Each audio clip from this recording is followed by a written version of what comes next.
guys, welcome to my video, welcome back to my channel, and today I'm going to be trying to use pastels to draw slash sketch. I'm pretty nervous because I haven't been in front of the camera in a while, so bear with me, okay? And I say try because I'm not really an expert in pastels. It's a material that I'm not used to, but I'm trying to learn so that I could master it and become a great pastel master. Or maybe just be comfortable with pastels. And today I'm going to be using a reference pic of a lotus flower. Well, here it is. Really using that photo specifically that I got off from the internet. I hope it's not AI, but I don't think so.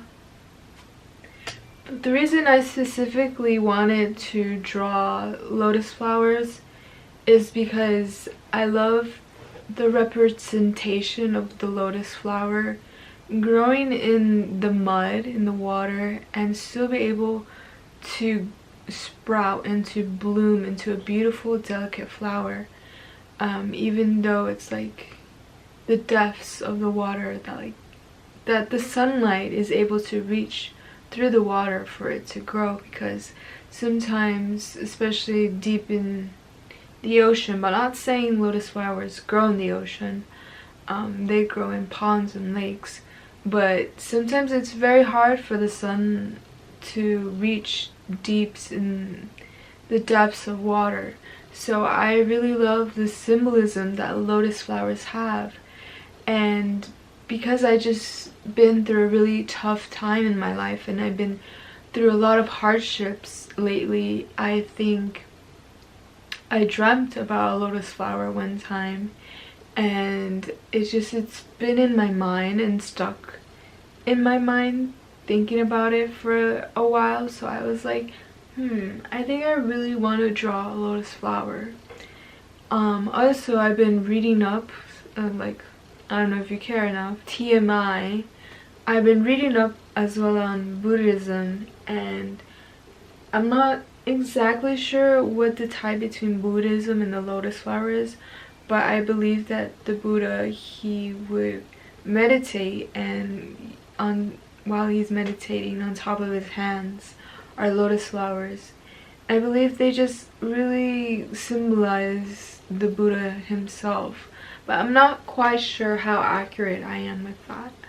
But yeah, it's just very all interconnecting. Like I'm very spiritual right now, and a lot of people might not like take that, but you can take it however you want to.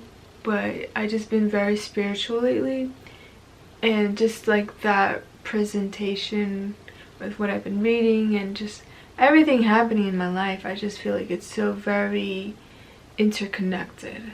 So that's what I wanted to say. But anyways, if you don't really care about that, let's get started and we'll see how this drawing turns out. If it turns out really bad, you're never gonna see this video, but if it turned out decent enough for me, I think you'll enjoy this video. So let's get on to it. That was a lot of yapping.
got my Q-tips for blending.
So yesterday I did finish the drawing slash sketch of it, but my camera died because I took a long time to do this. and I learned a lot while drawing this. Pastels are very blendable and they give a dream smooth vibe to the drawing, and I really like that effect, that dream effect. And while I was using pastels, like, I learned also that it's nice to go in at first with the color and then blend it out, and then if you want it a bit more harsh, the lines or the color, then you can go back with the crayon.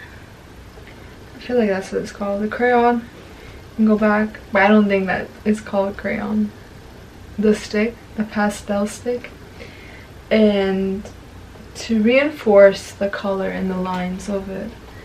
I definitely do need more practice, and with that I could become more comfortable with pastels, and I feel like I like this material. I feel like it's similar to charcoal, but it's more colorful.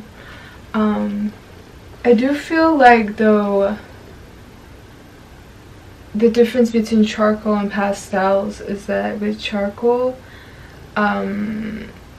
specifically the charcoal that I used was like willow charcoal. I feel like that one's, in my experience, a bit more difficult to blend than this pastels that I used. They're just really airy, very smooth. And like willow charcoal is supposed to be more airy than regular charcoal.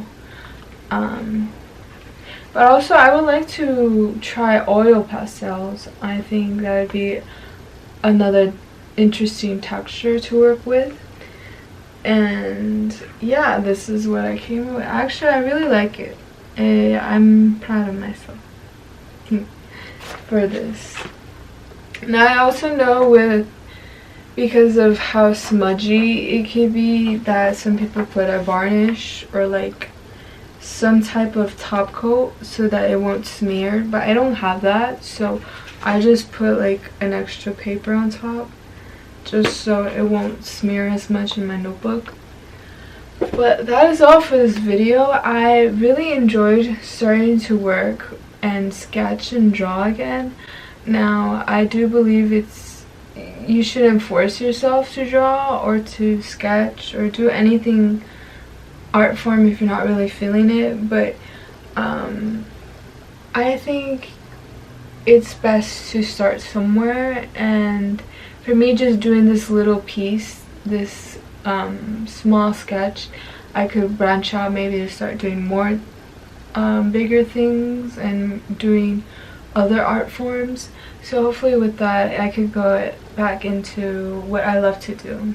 But I hope you guys enjoyed this video, and I'll see you in the next one. Bye.